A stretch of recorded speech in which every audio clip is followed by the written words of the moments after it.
अस्सलाम वालेकुम। शऊर के नुआन से सलमान अहमद आपकी खिदमत में हाजिर है। आज ईद का दिन है और कुछ मेहमानदारी रही, कुछ आना जाना भी रहा। अब ओवरऑल को ख़ास मसरूफियत महसूस नहीं हो रही थी, तो मैंने कहा चलो थोड़ा सा टाइम को कीमती बनाया जाए, कुछ चीज़ें आपसे शेयर कर ली जाएँ। उसमें जो सबसे पहले एक मॉरल स्टोरी मेरे जहन में थी, काफ़ी अरसे से मैं शेयर करना चाह रहा था, तो मैंने कहा आज वो आपसे शेयर करूं। तो वो एक मॉरल स्टोरी है माहौल के एतबार से, कि माहौल ज़्यादा गालिब रहता है इंसान के ऊपर या तरबियत का असर ज़्यादा होता है। तो इस वीडियो का बेसिकली उन्वान ये है, तरबियत का असर या माहौल का असर, यानी कि इंसान अपने माहौल से असर ज़्यादा लेता है, अपनी सराउंडिंग से, या उसके ऊपर तरबियत का असर ज़्यादा होता है। तो इस हवाले से एक मॉरल स्टोरी है। तो वो स्टोरी कुछ यूँ है, वीडियो आखिर तक देखिए आप। स्टोरी कुछ यूँ है कि एक ज़माने में एक बादशाह था जिसने अपने कुछ ख़ास किस्म के जो वज़रा की जो मजलिस होती है, अमूमन बादशाह जो हैं वो मुख्तलिफ़ उमूर पे, जैसे हमारे यहाँ कैबिनेट सिस्टम होता है, वहाँ पे वज़ीर और मुशीर हुआ करते थे उस ज़माने में, और वो बड़े चुन के रखे जाते थे जिनको बड़ा फसीह समझा जाता था और दानिश्वर समझा जाता था, बलीग समझा जाता था। तो वो अपने वज़रा की मजलिस में बैठा हुआ था। उसने कहा, एक सवाल, रैंडम सवाल जो है वो पुटअप किया अपने वज़रा को असेस करने के लिए, जज करने के लिए, कि भाई माहौल का इंसान पर ज़्यादा असर होता है या कि तरबियत का असर होता है, या तरबियत का असर ज़्यादा रखता है असर, या माहौल का असर ज़्यादा असर रखता है, यानी कि माहौल से इंसान ज़्यादा मुतासर होता है। तो इस हवाले से उसने एक सवाल पुटअप किया। तो उसमें एक वज़ीर ने तो फ़ौरन झट से ये जवाब दिया कि जी तरबियत का असर बहुत ज़्यादा होता है और तरबियत गालिब रहती है। तो दूसरे ने कहा, जो जिसकी निस्बत से मैं ये वीडियो बता रहा हूँ, ये सारा वाक़या सुना रहा हूँ, उसने फ़ौरन रैंडमली जो है वो स्पॉन्टेनियसली बल्कि कह दें कि कहा कि जी नहीं, जी नहीं, तो माहौल का असर ज़्यादा गालिब आ जाता है। तो बादशाह ने कहा, अच्छा ऐसी बात है, तो आप दोनों अपने अपने मौक़िफ़ को जो है साबित करें, और जिसका मौक़िफ़ साबित हो जाएगा उसको हम खुसूसी इनाम व इकराम से नवाजेंगे और खुसूसी ओहदा देंगे, और जिसका मौक़िफ़ साबित नहीं होगा, माज़रत के साथ हम उसका सर कलम कर देंगे, उसको हमारी वजारत में, हमारे हल्का अहबाब में रहने का कोई इख्तियार नहीं होगा। तो उनको आइडिया नहीं था इस बात का कि इसका एंड ये निकलेगा और इसको साबित भी करना पड़ेगा किसी हवाले से। तो बहरहाल बादशाह ने कहा, आपके पास इसके लिए, इसको साबित करने के लिए 30 दिन का वक्त मौजूद है। 30 दिन के अंदर आप तैयारी करें और अपने अपने मौक़िफ़ को साबित करें। तो अब वो शख्स बड़ा परेशान हुआ कि मैंने बात तो डाल दी, बात तो कर दी, जो मेरे जहन में फ़ौरन आई, जो मैंने समझी कि ये बात सही है, और अब मैं उसको साबित कैसे करूं। अब वो इस बारे में दिन रात सोच रहा है, ताने बाने बुन रहा है, यूँ हो सकता है, फ़लाँ तजर्बा किया जा सकता है, फ़लाँ मिसाल दी जा सकती है। कोई भी चीज़ उसके जहन में ऐसी नहीं आई कि जिससे वो मुतमईन हो सके कि मैं इसको इस बात से साबित कर सकूं। और वक्त था, वो गुज़रता जा रहा था। इस गुज़रते हुए ज़माने के अंदर, वक्त के अंदर, जो दूसरे वज़ीर साहब थे जिन्होंने ये मौक़िफ़ इख्तियार किया था कि तरबियत का असर ज़्यादा गालिब रहता है, उन्होंने इसको बताया कि मैंने तो इस वक्त में इतनी तैयारी कर ली है कि मैंने चंद बिल्लियाँ जो हैं उनको तरबियत दी है, और तरबियत इस तरीके से दी है कि वो उनके मुंह में एक रकाबी प्लेट रख के उसके ऊपर जो है वो एक मोमबत्ती रखी जाएगी, और वो उसको लेकर मेरे इशारे के ऊपर, मेरी डायरेक्शंस के ऊपर जो है वो चलेंगी। ये मैंने उनको तरबियत दी है। और उसकी उसने डेमोन्स्ट्रेशन उस दूसरे वज़ीर को दिखा भी दी। अब ये उसके लिए बहुत ज़्यादा और ये ऐसा हुआ भी, उसने चंद बिल्लियाँ इकट्ठी की और उसने एक कमरे में उनको लाइनअप किया और उसके बाद जो है वो इशारा किया, प्लेटें उनके सामने रखी और उसमें एक एक मोमबत्ती जो है वो जला दी। तो बिल्लियों को जब इशारा किया तो बिल्लियाँ जो है वो आई और उन्होंने एक प्लेट को अपने मुंह में उठाया और वो कमरे में से गुजरती हुई दूसरे तरफ से निकल गई। अब ये वज़ीर बड़ा परेशान हुआ, बड़ा हैरान हुआ कि यार ये तो सारी की सारी मेरी बात ही जो है वो ज़ाया हो जाएगी, ख़त्म हो जाएगी। इसने तो बड़ी ज़बरदस्त तैयारी की है, उनको इतना ज़्यादा अच्छा ट्रेंड किया है और उसकी ऐसी तरबियत की है कि वो उसके एक इशारे पर जो है वो कमरे से निकली, यानी कमरे में आई, प्लेट उठाई और मुंह में रखी और आगे निकल गई। अब ये बात उसको जो है वो और ज़्यादा परेशान किए जा रही है दिन ब दिन कि मैं अपनी बात को, अपने मौक़िफ़ को कैसे साबित करूँगा।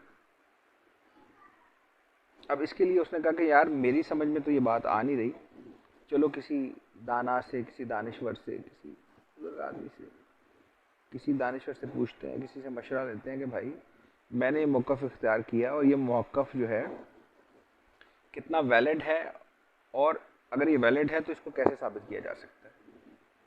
अब वो एक के पास गया, दूसरे के पास गया, तीसरे के पास गया और मशवरा करता रहा।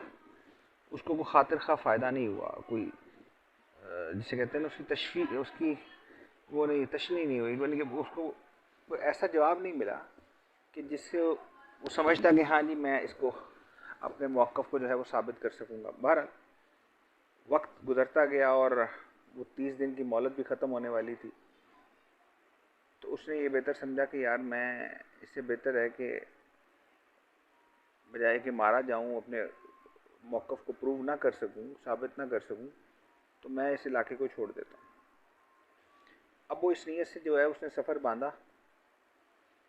अभी वो थोड़े दूर गया था, रास्ते में उसको भूख लगी, उसने एक झोंपड़ी देखी, वहाँ पर गया और उसने देखा कि एक बुज़ुर्ग आदमी बैठा है। उसने उससे कुछ खाने का तलब किया, तकाज़ा किया, मुझे भूख लगी है। उसने उससे पूछा, बेटा तू कहाँ से आया है, कहाँ जा रहा है, कौन है, क्या करता है। उसने कहा जी मैं फ़लाँ फ़लाँ, हमारा जो इलाके का बादशाह है, मैं उसका वज़ीर हूँ और वज़ीर ने हमारे ऊपर ये सवाल रखा था, मैंने उस पर ये मौक़िफ़ इख्तियार किया। अब अपने मौक़िफ़ को साबित करने के लिए कोई दलील नहीं मिल रही और ना मैं उसको साबित कर पा रहा हूँ। तो उसने कहा क्या मौक़िफ़ था। उसने बताया कि जी माहौल का असर जो है वो ज़्यादा गालिब रहता है इंसान के ऊपर। तो अंग्रेज़ी की वो मिसाल भी है ना जी, a man is known by his company he keeps. तो वो इसी हवाले से वो मिसाल भी बनी हुई है। इंसान जो है वो अपने माहौल से जो है पहचाना जाता है। तो उस बुज़ुर्ग ने कहा ये तो कोई बड़ी बात नहीं, तो तेरा मौक़िफ़ बिल्कुल ठीक है बेटा। तो उसने कहा जी मेरा जो दूसरा वज़ीर है ना,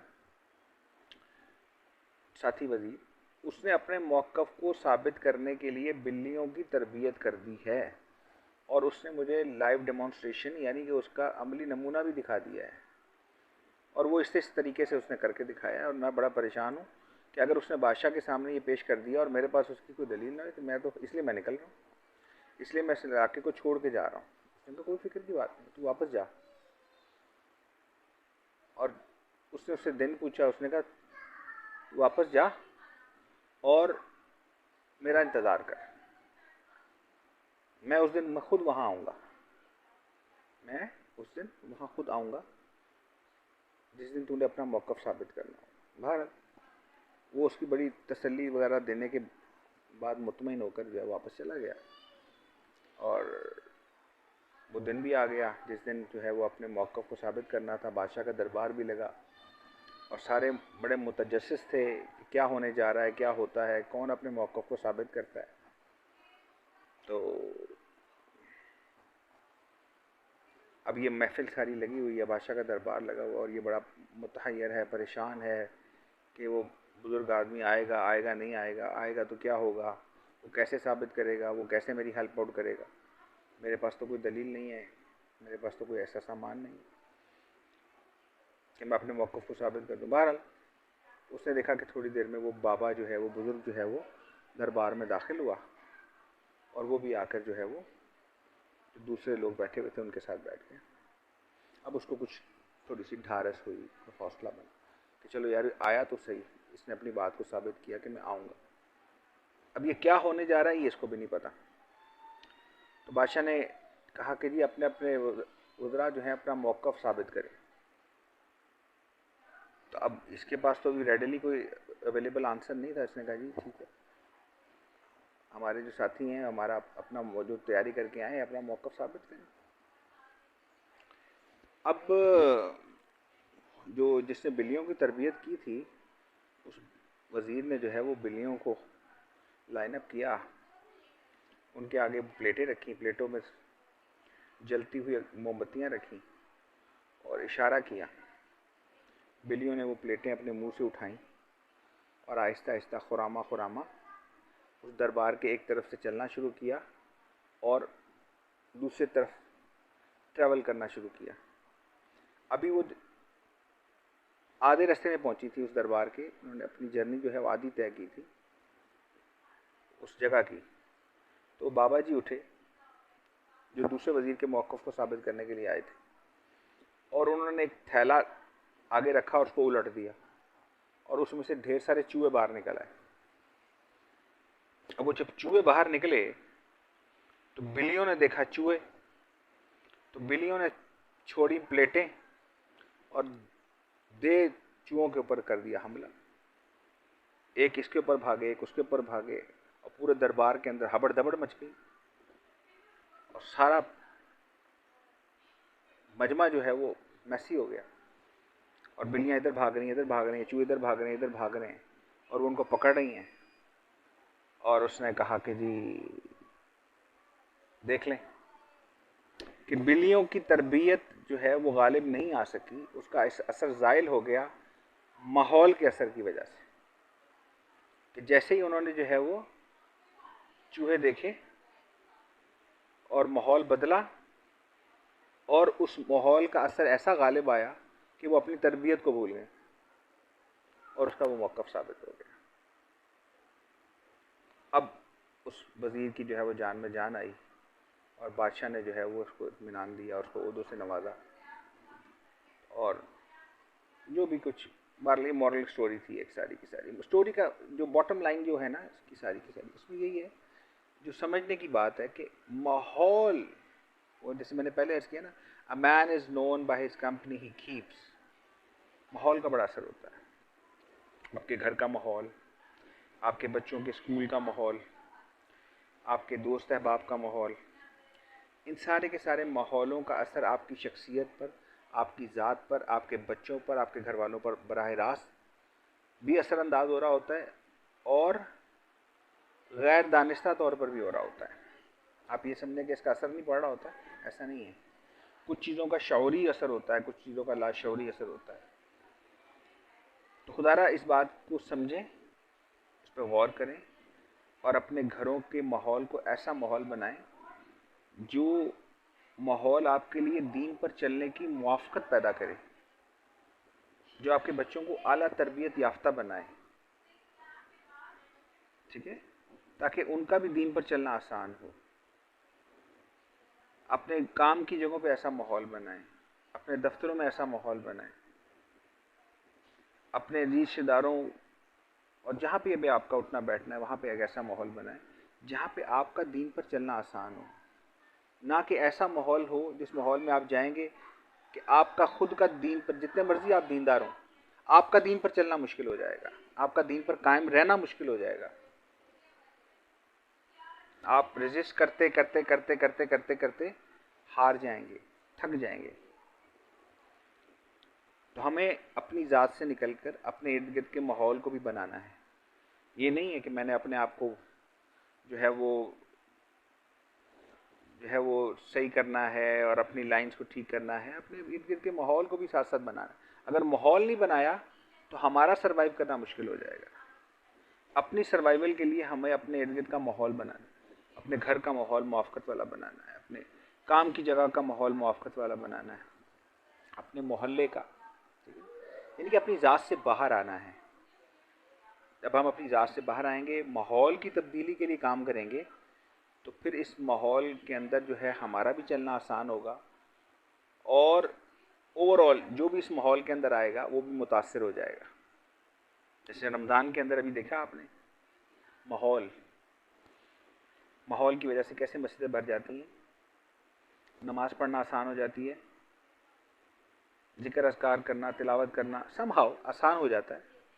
किसी न किसी दर्जे में हर बंदा इंगेज है, 100% नहीं है, लेकिन कितने लोग आपको नज़र आते हैं तो साला साल मस्जिद में नहीं आते, लेकिन माहौल की वजह से मस्जिद में आ जाते हैं, कुरान पढ़ना शुरू कर देते हैं, कुरान को हाथ लगाते हैं, पढ़ते हैं, खोलते हैं, कुछ ना कुछ जिक्र अज़कार कर लेते हैं। माहौल की वजह से इज्तिमात में लोग जाते हैं, लोग जो है वो मुख्तलिफ़ किस्म की गैदरिंग्स में जाते हैं, वहाँ जाते हैं, उस माहौल की वजह से उनका भी अमल करना आसान हो जाता है, चलना आसान हो जाता है। वेराज आप किसी ऐसे घटिया माहौल में चले जाएं, बुरे माहौल में चले जाएं, आपका अपना सर्वाइवल मुश्किल ख़तरे में पड़ जाएगा। आप रजिस्ट करते करते करते करते जो है वो एक दिन खुद भी जो है वो उसका शिकार हो जाएंगे। इस बात पर सोचिए, अपनी ज़ात से निकलकर अपने इर्द गिर्द के माहौल को बनाने की मेहनत करें, कोशिश करें। जज़ाकुमुल्लाह खैर। अस्सलामु अलैकुम व रहमतुल्लाह।